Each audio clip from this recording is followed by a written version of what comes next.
nombre del Padre, del Hijo, del Espíritu Santo. Amén. Estamos celebrando la fiesta de la Candelaria o de la purificación de la Santísima Virgen María.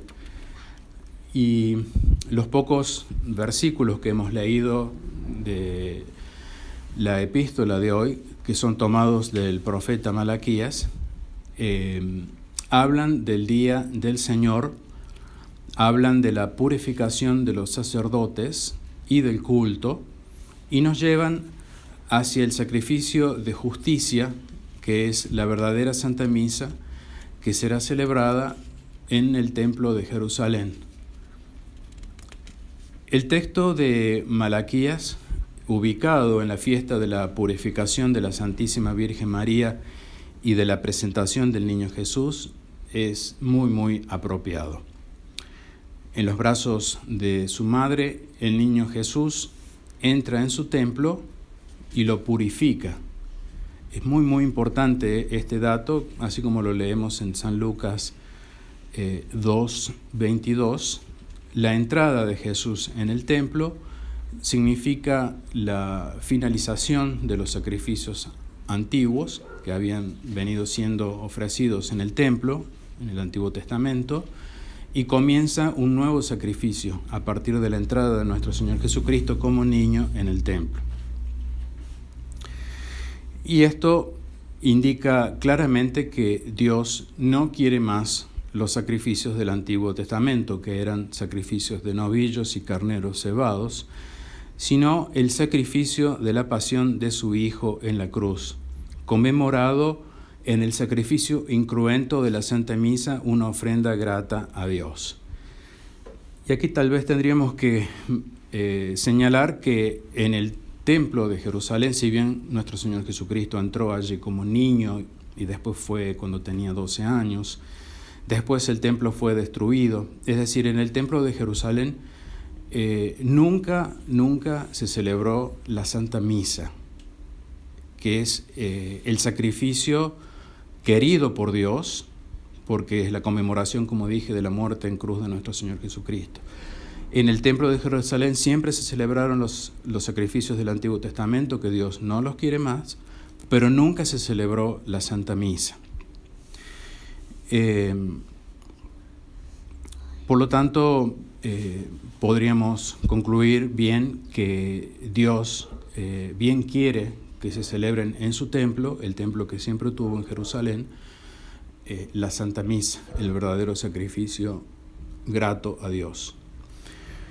Por eso esto es realmente un acontecimiento que va a conmover a todo el mundo cuando esto suceda, y cuánto debemos estar preparados para estar de pie en ese día en que el Señor entre nuevamente a su templo, no ya como niño, sino como el crucificado, conmemorado en la Santa Misa. El Señor entrará en el templo porque de repente vendrá. Así lo dice Malaquías. Y de repente vendrá a su templo el Señor. Y el ángel de la alianza lo llama Malaquías también. Malaquías 3:1, que es la epístola de la misa de hoy. El nombre del profeta Malaquías, el nombre Malaquías, significa ángel. En efecto, Malaquías significa mensajero mío o ángel del Señor, según la versión griega. Y así, Malaquías es el ángel que precedió en el Antiguo Testamento al ángel de la alianza, como Malaquías llama a nuestro Señor Jesucristo. Si en el Antiguo Testamento este ángel, Malaquías, precedía a nuestro Señor Jesucristo con sus profecías.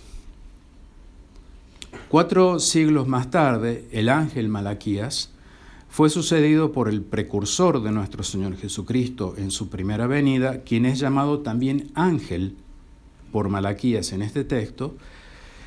He aquí que envío mi ángel que preparará el camino delante de mí. Malaquías 3:1.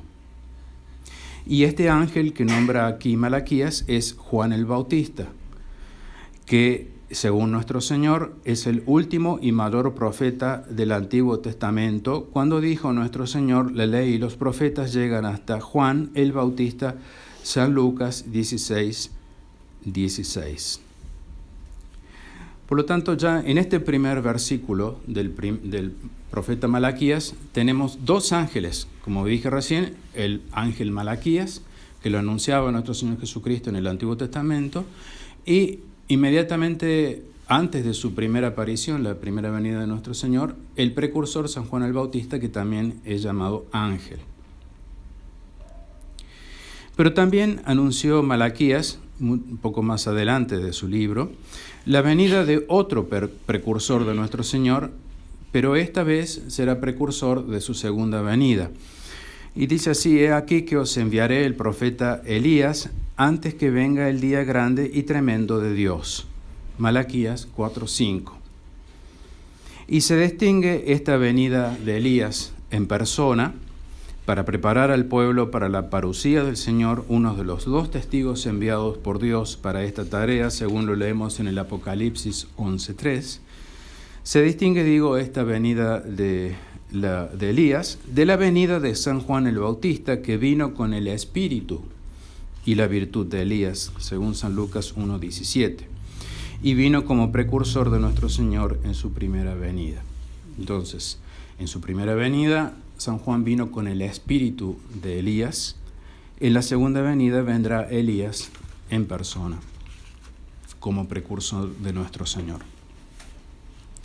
Entonces, Dios, a través del profeta Malaquías, anuncia el reino de los cielos traído por el Señor, y a su pregonero en su primera venida, el ángel San Juan Bautista, y a su pregonero en su segunda venida, Elías.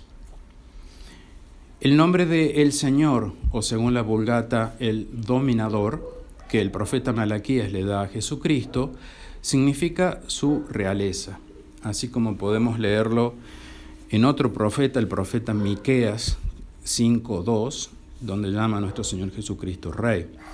Nuestro Señor Jesucristo es Rey, y por eso Malaquías le da estos nombres de Señor o el dominador, según la Vulgata. Entonces, en su retorno triunfante, nuestro Señor Jesucristo vendrá como Rey, y por eso es llamado Rey de Reyes y Señor de Señores. Y dice el libro del Apocalipsis, capítulo 17, versículo 12, y los 10 cuernos que viste son 10 reyes que aún no han recibido reina, mas con la bestia, el anticristo, recibirán potestad como reyes por espacio de 1 hora.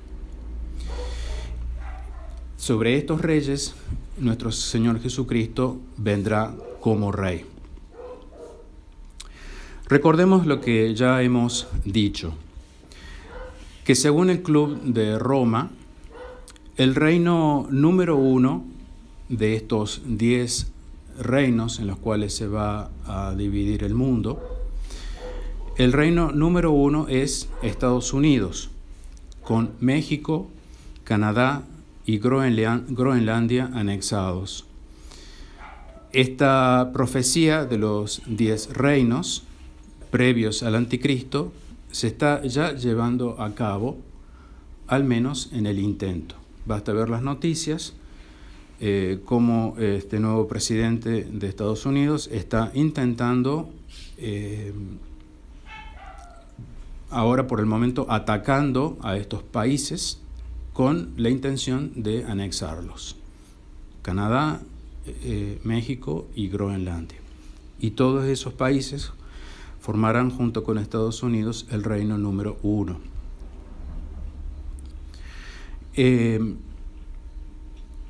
El texto, como dije, estos 10 reyes recibirán potestad por espacio de 1 hora. Potestad por el espacio de 1 hora. Así de efímero es el poder de estos poderosos. O sea, el poder de estos 10 reyes va a durar muy, muy poco.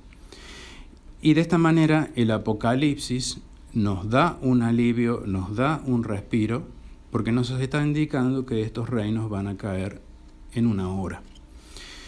Estos 10 reyes tienen un solo propósito: dar su poder y autoridad a la bestia, al anticristo. Apocalipsis 17:13.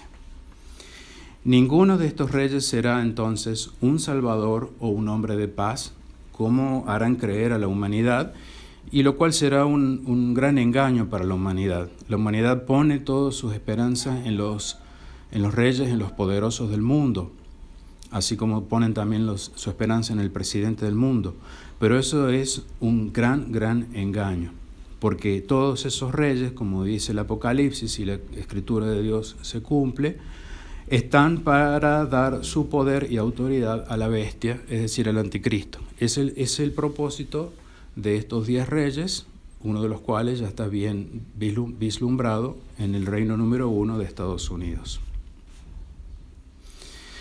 Estos 10 reyes guerrearán con el Cordero, y el Cordero los vencerá, porque es Señor y Señor de reyes, Señor de señores y Rey de reyes, y vencerán también los suyos, es decir, los que sigan al Cordero, los llamados y escogidos fieles, según nos dice Apocalipsis 17:14, que serán los que reinarán con Jesucristo por 1000 años, según nos dice Apocalipsis 20:4-6. El Cordero los vencerá, sin duda. En su triunfante aparición, Cristo es declarado soberano sobre los que imperan, sobre estos 10 reyes. Su ejército de escasos escogidos y fieles, que reinarán con él por el espacio de 1000 años, opuesto al de la bestia, el anticristo, será victorioso. Esto nos lo asegura la palabra de Dios en el Apocalipsis 19:16. Nuestro Señor es llamado por Malaquías ángel de la alianza, y esto nos hace pensar en el ángel de la antigua alianza que condujo al pueblo de Israel de Egipto, y en quien se puede ver con San Judas al mismo Jesucristo. Dice así San Judas, el apóstol San Judas, que tiene una epístola como uno de los libros sagrados de la Biblia. Habiendo rescatado de la tierra de Egipto al pueblo, hizo después perecer a los que no creyeron, el ángel de la alianza. Judas 1:5. Nuestro Señor es, pues, para Malaquías, el ángel de la nueva alianza, así como también el Rey de reyes y Señor de señores. Es el ángel de la nueva alianza predicho por Jeremías. Dice Jeremías 31:31. He aquí que vienen días, dice Dios, en que haré una nueva alianza con la casa de Israel y con la casa de Judá. Una nueva alianza, ciertamente, que hasta el día de hoy Israel rechaza por haber rechazado a Jesucristo en su primera venida. En la carta a los Hebreos, San Pablo les recuerda a los judíos esta predicción de Jeremías sobre la nueva alianza. Porque si aquella primera alianza hubiese sido sin defecto, no se habría buscado lugar para una segunda, dice San Pablo. He aquí que vienen días, y aquí cita las palabras de Jeremías, en que concluiré una nueva alianza. Hebreos 7:7-8.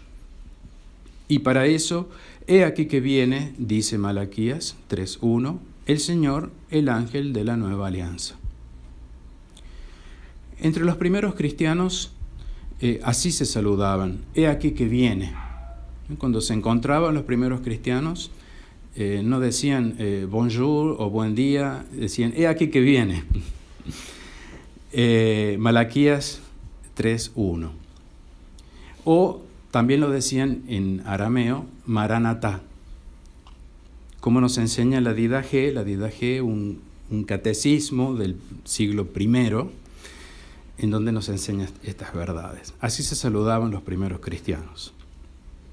Y también así oraban, decían Maranatá, decían he aquí que viene, como nos dice Malaquías 3:1.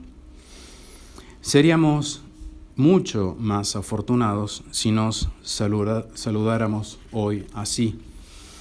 entre los obispos, entre los sacerdotes, entre los fieles, porque, dice San Pablo, si alguno no ama al Señor, sea anatema, y añade San Pablo, Maranatá. 1 Corintios 16, 22. Así nos deberíamos saludar hoy, cuando estamos tan cerca de la venida de nuestro Señor Jesucristo. El Señor viene.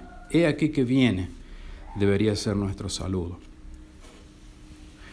Que el Espíritu Santo nos enseñe a usar con nuestro Señor Jesucristo esta hermosa y breve expresión, ven Señor Jesús, como se lee en el Apocalipsis 22:20, que es muy olvidada entre nosotros. Ven Señor Jesús. Sobre el gran misterio de la parucía como asunto de predicación y sobre el olvido de este tema como predicación, que es tan patente en las prédicas de la mayoría de los hombres de iglesia, obispos y sacerdotes, no hablan de este tema. Y también como objeto de nuestro constante anhelo de que venga nuestro Señor Jesucristo pronto, dice así el Catecismo Romano: esta segunda venida se llama en las Santas Escrituras el Día del Señor. El Día del Señor es entonces la segunda venida de nuestro Señor Jesucristo. No es el domingo, no es el día de nuestra muerte, sino la segunda venida de nuestro Señor Jesucristo, del cual el apóstol habla así: el día del Señor vendrá como ladrón en la noche. 1 Tesalonicenses 5:2. Es decir, dicho texto, señala a Monseñor Straubinger, no se refiere a la muerte propia, como muchos creen, sino a la venida del Señor, como acabo de decir. Y continúa el catecismo. Toda la Sagrada Escritura está llena de testimonios que a cada paso se ofrecen a los párrocos, no solamente para confirmar esta venida, sino aún también para ponerla bien patente. El catecismo le pide a los párrocos, es decir, a los obispos, los sacerdotes, que son cabezas de una comunidad, que pongan bien patente este día del Señor, la segunda venida de nuestro Señor Jesucristo, a la consideración de los fieles, para que así como aquel día del Señor en que tomó carne humana, fue muy deseado de todos los justos de la ley antigua desde el principio del mundo, porque en aquel misterio tenían puesta toda la esperanza de su libertad, así también después de la muerte del Hijo de Dios y de su ascensión al cielo, deseemos nosotros con vehementísimo anhelo el otro día del Señor, esperando el premio eterno y la gloriosa venida del gran Dios. Y estas son palabras del Catecismo Romano. Poner bien patente a consideración de los fieles la parucía y desear la parucía con vehementísimo anhelo, esperando el premio que trae y la gloriosa venida del gran Dios. ¿Qué obispo hoy pone bien patente la parucía a la consideración de los fieles? Muy tristemente tenemos que responder que ninguno. Lamentablemente. Nos gustaría decir todo lo contrario. Y un día veremos realizarse el anuncio: ved, viene con las nubes, y le verán todos los ojos, y aun los que les traspasaron, que son los judíos, y harán luto por él todas las tribus de la tierra. Sí, así sea. Apocalipsis 1:7. Todos los ojos, incluso los de los judíos, lo verán, y se golpearán el pecho, como las 5 vírgenes imprudentes que se perdieron de entrar a las bodas juntos con el esposo por ir a comprar aceite demasiado tarde. Podemos confrontar San Mateo 25, 10, 13. Y el Señor Jesús reinará con los santos del Altísimo, según nos enseña el profeta Daniel, hasta que vino el anciano de días y el juicio fue dado a los santos del Altísimo, y llegó el tiempo en que los santos tomaron posesión del reino. Así explica Daniel 7:22, y su reino no tendrá fin, explica el Salmo 2:8. Así lo enseña Monseñor Straubinger en su Biblia con Niki Loftat e Imprimatur, en la nota al versículo 20 del capítulo 22 del Apocalipsis. Esta es la insuperable felicidad a que aspiramos y que esperamos y que muy especialmente deseamos a todos los cristianos, que Dios les haga la gracia de repetir de veras este último llamado a nuestro Señor: ven, Señor Jesús, en el silencio gozoso de su corazón. El Señor viene con las nubes, lo cual es señal de la cosecha y la vendimia final de Israel por medio de sus ángeles. Así nos lo explica Malaquías 3:2. ¿Quién podrá soportar el día de su venida? ¿Quién es el que podrá mantener en pie en su epifanía? En el día de su venida comenzará a juzgar a su pueblo. Vendrá como un fuego purificador que separa el Israel de Dios, la escoria de la plata. Nuestro Señor se dirigirá ante todo contra los ministros sagrados por su conducta infame, por su compromiso con el error y la mentira, por haber aceptado medios malos para hacer el bien, por haber creído que el fin justifica a los medios, por haber creído que para lograr un bien se puede recurrir a un mal. Y los purificará por el castigo, de modo que sus sacrificios sean de nuevo agradables a Dios. Así lo explica Malaquías 3:2-3. Pues será como fuego de acrisolador y como lejía de batanero. Se sentará para acrisolar y limpiar la plata, purificará a los hijos de Leví, que son los sacerdotes, y los limpiará como el oro y la plata, para que ofrezcan a Dios sacrificios en justicia. Sacrificios en justicia quiere Dios de sus ministros. Sacrificios de justicias. Por eso les dice: ¿quién podrá soportar el día de su venida? ¿Quién es el que podrá mantenerse en pie en su epifanía? Porque no hacen sacrificios en justicia. Para extraer el oro, me comenta un muy buen amigo mío, se debe primero fundir el crisol. Llegado el momento, uno solo pondrá fin a la partida y el final está cerca. La purificación como el oro. El sacrificio en justicia que deben ofrecer los ministros es la Santa Misa a perpetuidad de San Pío V, no la adulterada que introdujo Roncalli, Juan 23, como lo realiza la Fraternidad, ni la falsa de Montini, Pablo VI, como la realiza el Novus Ordo. Mucho menos la verdadera misa estando en comunión con los herejes, como hacen los de la Fraternidad. Además de ofrecer una misa adulterada, lo hacen en comunión con los herejes, nombrando a Bergoglio en la Santa Misa. Vaya, comunión con los herejes en lo más santo que Dios nos dejó, la Santa Misa. A los sacerdotes que celebraron en comunión con los herejes anteriores a Bergoglio hasta Benedicto XVI, y que ahora, por causa de Bergoglio, lo dejaron de hacer, hacia ellos va dirigida la purificación. Los que estaban en comunión con Ratzinger, Benedicto XVI, no sirven ni servían a la Iglesia Católica, sino a la Iglesia falsa del Vaticano II.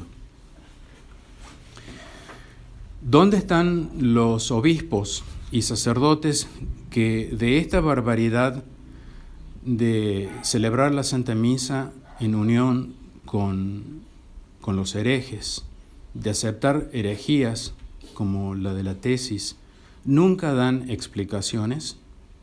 No nos dan explicaciones de esto, no se definen, no toman partido, sino que se comprometen con el error. Son sepulcros blanqueados. ¿Por qué no dan explicaciones sobre la tesis de Cassisiacum, cuando es herética y antiparucía? ¿O por qué la permiten sabiendo que es un error? Eso no tiene explicación. Eso no tiene otro premio más que un castigo. Enseña San Gregorio, me dice también un muy buen amigo mío, que es preferible un escándalo a comprometer la verdad. Ay de vosotros, fariseos, que agobian a los demás con cargas abrumadoras, que reedifican sepulcros para los profetas que asesinaron. Podemos leerlo esto en San Mateo 23, 39. Retráctense, pidan perdón públicamente. Ya no más en el templo los sacrificios que no le agradan a Dios. Isaías 1, 13, 17 nos habla de estos sacrificios que no agradan a Dios. Dice Dios: no traigáis más vanas ofrendas. Abominable es para mí el incienso. No aguanto más las neomenias ni los sábados, ni las asambleas solemnes, pues son asambleas solemnes con crimen. Mi alma las aborrece, me son una carga, cansado estoy de soportarlas. Cuando extendéis vuestras manos, refiriéndose a los sacerdotes que extienden las manos para consagrar, cierro ante vosotros mis ojos, y cuando multiplicáis las oraciones, no escucho. Vuestras manos están manchadas de sangre. Lavaos, purificaos, quitad de ante mí, ojos, la maldad de vuestras obras. Cesad de obrar mal. Aprended a hacer el bien, buscad lo justo, poned freno al opresor, haced justicia al huérfano, defended la causa de la viuda. Los sacerdotes y obispos abandonaron los principios. En los últimos tiempos habrá quienes apostatarán de la fe, prestando oídos a espíritus de engaño y a doctrinas de demonios, dice San Pablo, 1 Timoteo 4:1. Desconocer las Escrituras es desconocer a Cristo, dice San Jerónimo. Son pervertidores de conciencia a través de una doctrina diferente, porque los tales, dice San Pablo, son falsos apóstoles, obreros engañosos que se disfrazan de apóstoles de Cristo. 2 Corintios 11:13. Inventan nuevas doctrinas, como cuando dicen, un papa solo es infalible cuando habla ex cátedra. Eso es falso. Es infalible siempre, tanto cuando proclama una definición, un nuevo dogma de fe, como cuando habla ordinariamente, ciertamente cuando se refiere a los temas de fe y moral. Una vez purificados los sacerdotes, serán limpios también sus sacrificios, el culto y su vida sacerdotal. Y luego en Jerusalén se volverá a celebrar la verdadera Santa Misa, como dijimos al principio. Porque ya es tiempo en que comienza el juicio por la casa de Dios, dice San Pedro. Y si comienza por nosotros, ¿cuál será el fin de los que no obedecen al Evangelio de Dios? 1 Pedro 4:17. La casa de Dios, la Israel de Dios, es la primera en ser purificada, primera en ser sometida a juicio. Y esto es así por causa del inicio de los últimos tiempos en los que ya estamos, después de la muerte de nuestro Señor Jesucristo, explica Monseñor Straubinger en la nota a 1 Pedro 4:17. Os he dicho esto para que no os escandalicéis, nos dice nuestro Señor. San Juan 16:1. La persecución viene de donde menos podría esperarse. Viene de los obispos y de los sacerdotes de la misma tradición. No os escandalicéis, nos dice nuestro Señor Jesucristo, diciéndonos que realmente es así. Gran obra de misericordia entonces, y gran obra de caridad, es llamarles la atención y hacerles ver su error. San Basilio dice que Dios comienza a juzgar a los cristianos por medio de tribulaciones y persecuciones, Por lo cual, concluye Monseñor Straubinger en la nota 1 Pedro 4:17, sería ilusorio que esperásemos ahora el triunfo que solo está anunciado para cuando aparezca la gloria de Jesús, su parucía. Alegraos, pues, en cuanto sois partícipes de los padecimientos de Cristo, dice San Pedro, para que también en la aparición de su gloria saltéis de gozo. 1 Pedro 4:13. A fin de que nos gocemos también con júbilo, afirma el Santo Padre Pío XII en su encíclica sobre el cuerpo místico de Cristo, cuando se descubra su gloria, la parucía. Y entonces será grata la ofrenda, y será grata a Dios la oblación de Judá y de Jerusalén, como en los días primeros y como en los tiempos antiguos. Malaquías 3:4. Y porque la ofrenda será ya grata a Dios, los conduciré a mi santo monte y los llenaré de gozo en mi casa de oración. Sus holocaustos y sus sacrificios serán gratos sobre mi altar, porque mi casa será llamada casa de oración para todos los pueblos. Isaías 56:7. Porque la ofrenda de todos los pueblos será entonces la ofrenda de justicia, la verdadera Santa Misa, la codificada por San Pío V. Queridos hermanos, la barca está siempre firme. El introito de la misa del cuarto domingo de Epifanía dice: adorad a Dios todos los ángeles. Lo oyó Sión y se alborozó. Regocíjense las hijas de Judá. El Señor reina ya. ¿Por qué teméis, hombres de poca fe? San Mateo 8:26. ¿Quién es este que aún los vientos y el mar le obedecen?